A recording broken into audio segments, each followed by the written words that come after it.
વિદ્યાર્થી મિત્રો, તપોવન સાયન્સ એકેડેમીમાં આપનું હાર્દિક સ્વાગત છે. વિદ્યાર્થી મિત્રો, આજે આપણે ધોરણ 11ની અંદર ચેપ્ટર 20માં સંકોચનશીલ પ્રોટીનની રચના જોવા જઈ રહ્યા છે. હવે સંકોચનશીલ પ્રોટીન કે જે સ્નાયુ તંતુકોની રચના કરે છે, તો બે પ્રકારના પ્રોટીન જે છે કે જે તંતુકોના નિર્માણમાં ભાગ લે છે. તો કયા બે પ્રકારના પ્રોટીન? તો એક એક્ટિન પ્રોટીન કે જે એક્ટિન તંતુકની રચના કરે છે, અને બીજું છે તે માયોસિન તંતુકો. તો આ જે માયોસિન તંતુકો છે કે જે માયોસિન પ્રોટીનના બનેલા હોય છે. તો આવી રીતે બે પ્રકારના જે પ્રોટીન છે કે જે સ્નાયુ સંકોચનની ક્રિયામાં ભાગ ભજવે છે. તો આવી રીતે સંકોચનશીલ પ્રોટીનની રચના વિશે આજે આપણે ભણીશું. તો સૌથી પહેલાં આપણે ભણીએ એક્ટિન તંતુકો વિશે. તો આ જે એક્ટિન તંતુકો છે કે જે બે સ્વરૂપના હોય છે. કયા બે સ્વરૂપના? એક તો મોનોમર જી અને બીજો સ્વરૂપ છે પોલિમરિક એફ. તો હવે શું થાય છે? આ જી કે જેને ગ્લોબ્યુલર એક્ટિન કહેવામાં આવે. શું કહેવામાં આવે? કે એને ગ્લોબ્યુલર મોનોમર ગ્લોબ્યુલર એક્ટિન કહેવામાં આવે છે. તો હવે શું થશે? એ આવી રીતે ગોળ સ્વરૂપમાં હોય એટલે એને ગ્લોબ્યુલર એક્ટિન કહેવામાં આવે છે. હવે મોનોમર એટલે શું કહેવાય? એક એક અણુઓ જો હોય ને એક્ટિનના, તો એને મોનોમર કહેવામાં આવે છે. તો આવી રીતે જી મોનોમરિક જી એક્ટિન છે. તો મોનોમરિક જી એક્ટિનના અણુઓ શું થશે? Mg+2ની હાજરીમાં Mg+2ની હાજરીમાં આવી રીતે શું થશે? તો આવી રીતે પોલિમરાઇઝ થાય એટલે કે શૃંખલાનું નિર્માણ કરે છે. શૃંખલાનું નિર્માણ થઈને આવી રીતે તંતુમય એફ એક્ટિન બનાવે છે. તો એક્ટિન તંતુઓ બે સ્વરૂપમાં હોય છે. એક મોનોમર જી એક્ટિન. કેવું? મોનોમર જી એક્ટિન. તો મોનોમર જી એક્ટિન જે છે તે Mg+2ની હાજરીમાં, આ Mg+2 તમારી બુકમાં નથી આપેલું છે તો એ તમારે લખી દેવાનું. તો Mg+2ની હાજરીમાં શું થાય? પોલિમરાઇઝ થઈ એટલે કે અણુઓ જોડાઈને આવી રીતે તંતુમય એફ એક્ટિનની રચના બનાવે છે. તો આ એક્ટિન સિવાય પણ બીજા બે તંતુઓ આવેલા હોય છે. તો બીજા બે કયા તંતુઓ? તો પહેલો છે ટ્રોપોમાયોસિન અને બીજો છે ટ્રોપોનિન. હવે આ જે ટ્રોપોમાયોસિન જે છે તે ટ્રોપોમાયોસિન કેવા હોય છે? તો દંડ આકારના હોય છે. આવી રીતે ટ્રોપોમાયોસિન જે છે તે આવી રીતે દંડ આકારના હોય છે.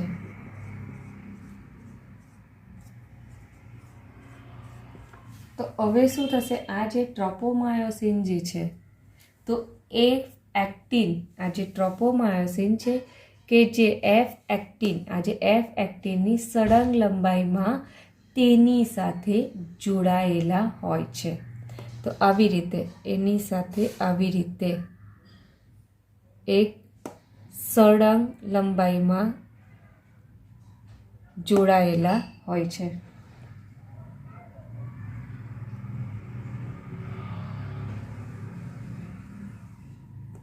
આવી રીતે એફ એક્ટિન જે છે તેની સાથે આ ટ્રોપોમાયોસિન એક સળંગ લંબાઈમાં જોડાયેલા હોય છે એકબીજાની નજીક.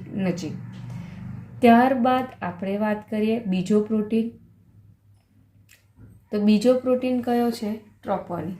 ટ્રોપોનિન જે છે તે નાના ગ્લોબ્યુલર પ્રોટીન છે. ગ્લોબ્યુલર પ્રોટીન એટલે કે આવી રીતે ગોળ સ્વરૂપે આવેલા હોય છે અને તે ટ્રોપોમાયોસિનમાં નિયત અંતરે એટલે કે ચોક્કસ સ્થાને છૂટા ગોઠવાયેલા હોય છે. આવી રીતે ટ્રોપોનિન છે તે ટ્રોપોનિનના 3 અણુઓ આવી રીતે અમુક ચોક્કસ અંતરે ટ્રોપોમાયોસિન સાથે જોડાયેલા હોય છે. તો ટ્રોપોનિનની આપણે રચના જોઈએ તો એમાં આવી રીતે 3 અણુ આવેલા છે કે જેમાં અહીંયા જે જોડાય ને આને શું કહેવાય? અહીંયા આ, તો આને કહેવાશે ટ્રોપોમાયોસિન ટી. આને શું કહેવાય? આને કહેવાશે ટ્રોપોનિન ટી. અને ટ્રોપોનિન ટી, ટ્રોપોનિનનો ટીપી, બરાબર. ટ્રોપોનિનનો શું આવે? ટીપી અને ટી. ત્યારબાદ અહીંયા આ જે બીજો ગ્લોબ્યુલર ટ્રોપોનિન છે જેને કહેવાય ટ્રોપોનિન આઈ.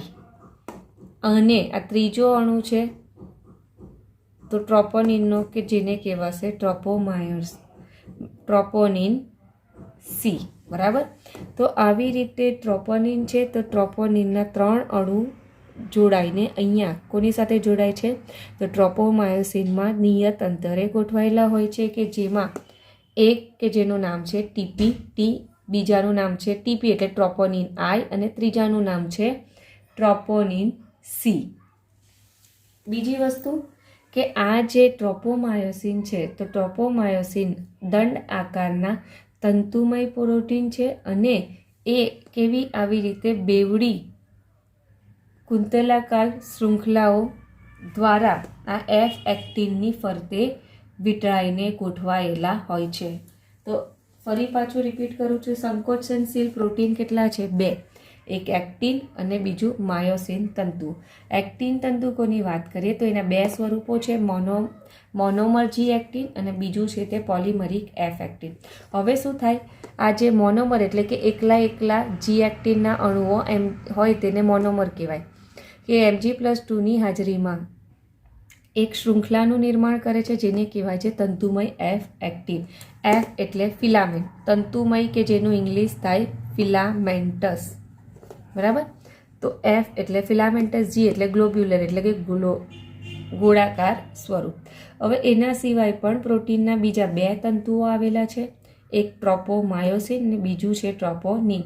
હવે આ જે ટ્રોપોમાયોસિન જે છે તે દંડ આકારના તંતુમય પ્રોટીન છે કે જે આવી રીતે બેવડી કુંતલાકાર શૃંખલાઓ બનાવે છે અને એફ એક્ટિનની ફરતે આવી રીતે ચોક્કસ લંબાઈમાં ગોઠવાય છે. ત્યારબાદ એફ એક્ટિન કે જેમાં ટ્રોપોમાયોસિન સિવાય બીજા ગ્લોબ્યુલર પ્રોટીન આવેલા છે નાના કે જેને ટ્રોપોનિન કહેવાય છે.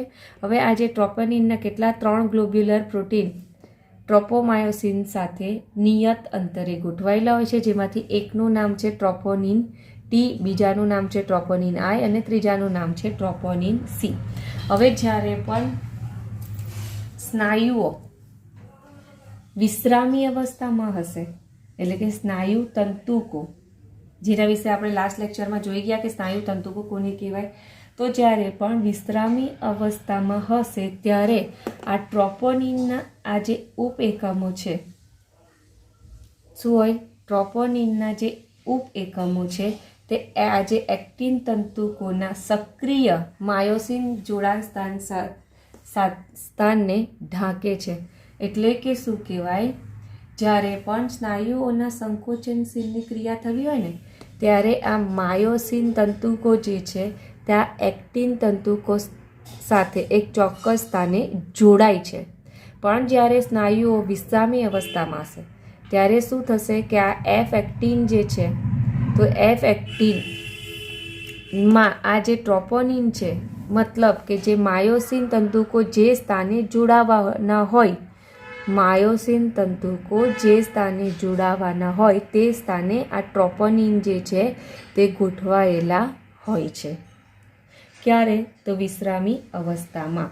તો આવી રીતે વિશ્રામી અવસ્થામાં આ ટ્રોપોનિનના એક ઉપ એકમો જે છે તે આ એક્ટિન તંતુકો ઉપર આવેલા જે માયોસિનનું જોડાણ સ્થાન છે તે માયોસિનના જોડાણ સ્થાનને ઢાંકે છે. તો અહીંયા તમારા એક્ટિન તંતુકની રચના જે છે તે કમ્પ્લીટ થઈ. હવે આપણે જોઈએ માયોસિન તંતુક વિશે. ચાલો ત્યારે હવે આપણે બીજા સંકોચનશીલ પ્રોટીન જેની વાત કરીએ, માયોસિન તંતુકો કહેવાય.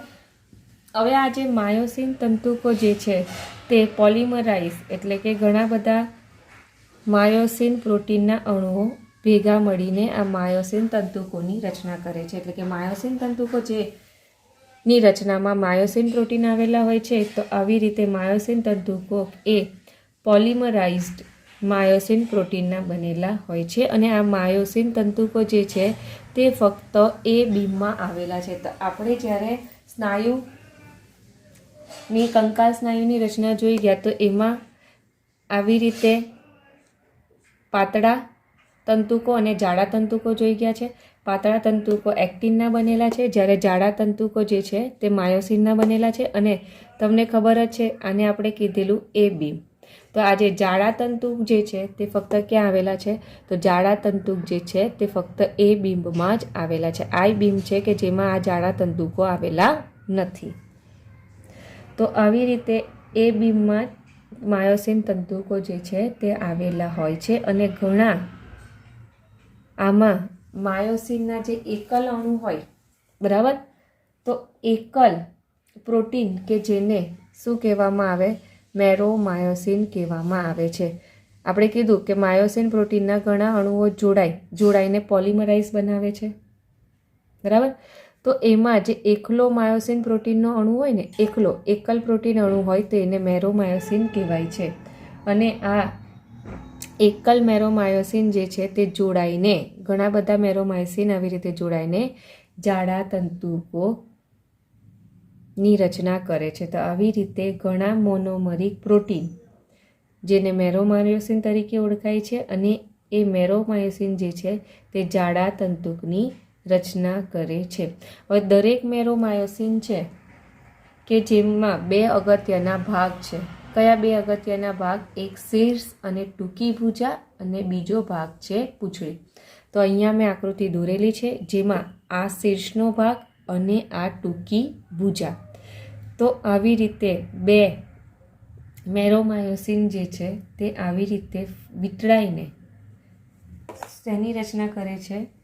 તો આવી રીતે મેરોમાયોસિનના અણુઓ જોડાઈને માયોસિનના એકલ અણુની રચના કરે છે, બરાબર. માયોસિનનો એકલ અણુ તેને શું કહેવાય? મેરોમાયોસિન કહેવામાં આવે છે. તો હવે આ મેરોમાયોસિન જોઈએ તો દરેક માયોસિન જે છે, તો માયોસિનમાં બે અગત્યના ભાગ હોય છે. કયા બે અગત્યના ભાગ હોય છે? તો બે ભાગ છે, શીર્ષ અને ટૂંકી ભુજા, અને બીજો ભાગ છે પૂંછડી. તો મેરોમાયોસિન, બરાબર, આ શીર્ષનો ભાગ અને આ ભુજાનો ભાગ કે જેને શું કહેવામાં આવે? ભારે મેરોમાયોસિન કહેવામાં આવે છે, બરાબર. શીર્ષ કેવું હોય છે? ભારે મેરોમાયોસિનનું બનેલું છે, જ્યારે પૂંછડી જે છે તે હલકા મેરોમાયોસિનનું બનેલું છે. ભારે મેરોમાયોસિન એટલે કે હેવી મેરોમાયોસિન કે જેને શોર્ટકટમાં HMM કહેવામાં આવે છે. હલકા એટલે લાઇટ અને મેરોમાયોસિન કે જેને શોર્ટકટમાં LMM કહેવામાં આવે છે. તો આવી રીતે શીર્ષનો આ જે શીર્ષનો ભાગ છે, તો શીર્ષનો ભાગ એ હેવી મેરોમાયોસિનનો બનેલો છે, જ્યારે આ પૂંછડીનો ભાગ જે છે તે હળવા મેરોમાયોસિનનો બનેલો છે. આ હેવી મેરોમાયોસિનનો જે ભાગ છે તે આગળની તરફ અને આવી રીતે બહારની તરફ જોવા મળે છે, બરાબર. હવે તમને આમાં બતાવું ને તો આવી રીતે હોય. હવે આ જો અહીંયા દોરીને બતાવ ને તો આ એક્ટિનના તંતુકો આવી રીતે જોડાયેલા હોય છે, આવી રીતે ગોઠવાયેલા, ને વચ્ચે આવી રીતે જો આવી રીતે આ પૂંછડીમાં કે જેમાં આ શીર્ષનો ભાગ, આ પૂંછડી અને આ બહારની તરફ આવી રીતે શીર્ષનો ભાગ હોય છે. તો આવી રીતે ઘણા બધા હોય છે, બરાબર. આવી રીતે ગોઠવાયેલા હોય છે જાડા તંતુકોમાં મેરોમાયોસિન, આવી રીતે. હા, તો આવી રીતે શીર્ષ છે તો શીર્ષનો ભાગ બહારની તરફ હોય છે અને એ નિયત અંતરે આવી રીતે બહારની તરફ ગોઠવાયેલા હોય છે. તો શીર્ષનો ભાગ જે છે તે બહારની તરફ ઉપસેલો હોય છે અને અહીંયા આ જે ચોકડીનું નિર્માણ કરે છે ને, તો આ ચોકડીને શું કહેવાય? તો આ ચોકડીને ભુજા ચોકડી તરીકે ઓળખવામાં આવે છે. તો આવી રીતે હેવી મેરોમાયસિનનો ભાગ જે છે તે બહારની તરફ આવેલા હોય અને તે આવી રીતે ખૂણા બનાવીને, આ જો આ ખૂણા બનાવીને માયોસિન તંતુકો નિયમિત પોલિમરાઇઝ, ખૂણા બનાવીને પોલિમરાઇઝ માયોસિન તંતુકો જે છે તે આવી રીતે નિયમિત અંતરે ગોઠવાયેલા હોય છે અને આ ભુજા ચોકડી તરીકે ઓળખાય છે. બીજી રીતે કરીએ તો આ જે શીર્ષ અને આ ટૂંકી ભુજા, આ શું કહેવાશે? આ શીર્ષ અને આ કહેવાશે ટૂંકી ભુજા. તો શીર્ષ અને ટૂંકી ભુજા કે જે એકબીજા સાથે નિયત અંતરે વીંટળાય અને શું થાય? ખૂણો બનાવે છે. ખૂણો બનાવીને બહારની તરફ ઉપસી આવે છે. તો આ જે ખૂણો બનાવીને બહારની તરફ ઉપસી આવે તો એને શું કહેવાય? તો એને ભુજા ચોકડી તરીકે ઓળખવામાં આવે છે. હવે શીર્ષના ભાગમાં તમે જો આ 2 ડોટ જોઈ શકો છો. તો આ 2 ડોટ પૈકી આ જે એક ડોટ છે ને, બંને તરફ આ એક ડોટ છે ને, તે ડોટને શું કહેવામાં આવે? એટીપી જોડાણ સ્થાન કહેવામાં આવે છે. શું કહેવામાં આવે? એટીપી જોડાણ સ્થાન કહેવામાં આવે છે કે અહીંયા એટીપીના અણુ આવીને જોડાશે. જ્યારે આ બીજા ડોટ તમે જોઈ શકો છો, તો આ બીજા ડોટ કે જેને મિસ્ટેક થઈ ગઈ, આ જે ડોટ છે તો આ ડોટ કે જેને એક્ટિન જોડાણ સ્થાન કહે છે અને આ બીજો ડોટ કે જેને એટીપી જોડાણ સ્થાન કહે છે. અહીંયા સેમ આ ડોટ કે જેને એક્ટિન જોડાણ સ્થાન કહેવાય અને આ બીજો ડોટ કે જેને એટીપી જોડાણ સ્થાન કહેવાય છે. એટલે કે જ્યાં એટીપી જોડાણ સ્થાન હોય ત્યાં એટીપી આવીને જોડાશે અને જ્યાં એક્ટિન જોડાણ સ્થાન હોય તો હવે શું થશે કે એક્ટિનના તંતુકો સાથે જોડાશે. તો જ્યારે પણ સ્નાયુઓના સંકોચનની ક્રિયાવિધિ થાય ને ત્યારે શું થશે? અહીંયા તમને એક જ દોરીને બતાવો તો તમને ઇઝીલી ખબર પડે. જો આ વિટ્રાઈને તમને એક જ દોરીને બતાવજો એટલે તમને સરળતાથી ખબર પડે. ચાલો, બરાબર. તો આ તમને સરળતાથી ખબર પડી જાય. જો આવી રીતે. ચાલો, બરાબર. આ એક્ટિન જોડાણ સ્થાન, આ એટીપી જોડાણ સ્થાન, આ એક્ટિન અને એટીપી. તો અહીંયા જો આ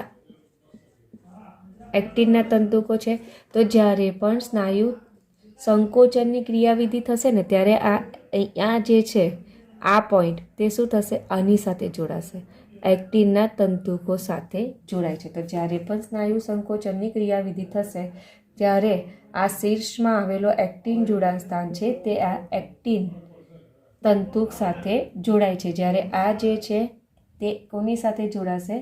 તો એટીપી સાથે જોડાશે. તો આવી રીતે ગોળાકાર જે શીર્ષ એ સક્રિય શું છે? એટીપી એસ ઉત્સેચક છે. અહીંયા શું આવેલું હોય? તો અહીંયા ક્રિયાશીલ એટીપીએસ ઉત્સેચક આવેલું હોય છે અને જેની મદદથી એટીપીના અણુઓ જે છે તે જોડાય છે. ક્લિયર થયું તમને? સંકોચનશીલ પ્રોટીન. સંકોચનશીલ પ્રોટીનની રચનામાં 2 તંતુકો એક્ટિન અને માયોસિન. જાડા તંતુકો માયોસિનના બનેલા છે, પાતળા તંતુકો એક્ટિનના બનેલા છે. અને આમાં એક્ટિન જે છે તેમાં એકલા મોનોમરિક હોય તો એને જી કહેવાય અને જોડાય ને પોલિમરાઇઝ થાય તો એને શું કહેવામાં આવે? તો એને એફ એક્ટિન તંતુકો કહેવામાં. આવી રીતે માયોસિન છે તો માયોસિન તંતુકોમાં આ એકલ જે હોય, એકલ પ્રોટીન કે જેને મેરોમાયોસિન કહેવામાં આવે છે અને એ લોકો પોલિમરાઇઝ થઈને માયોસિન તંતુકોની રચના કરે છે. પોલિમરાઇઝ એટલે શું કહે? કે એક શૃંખલા બનાવે છે. તો મેરોમાયોસિનમાં તમને 2 પાર્ટ જોવા મળે, એક શીર્ષ અને ટૂંકી ભુજા. આ શીર્ષ અને ટૂંકી ભુજા અને આ પૂંછડી. ક્લિયર થયું? તો અહીંયા તમારો સંકોચનશીલ પ્રોટીનનો ટોપિક પૂરો થાય છે. Thank you.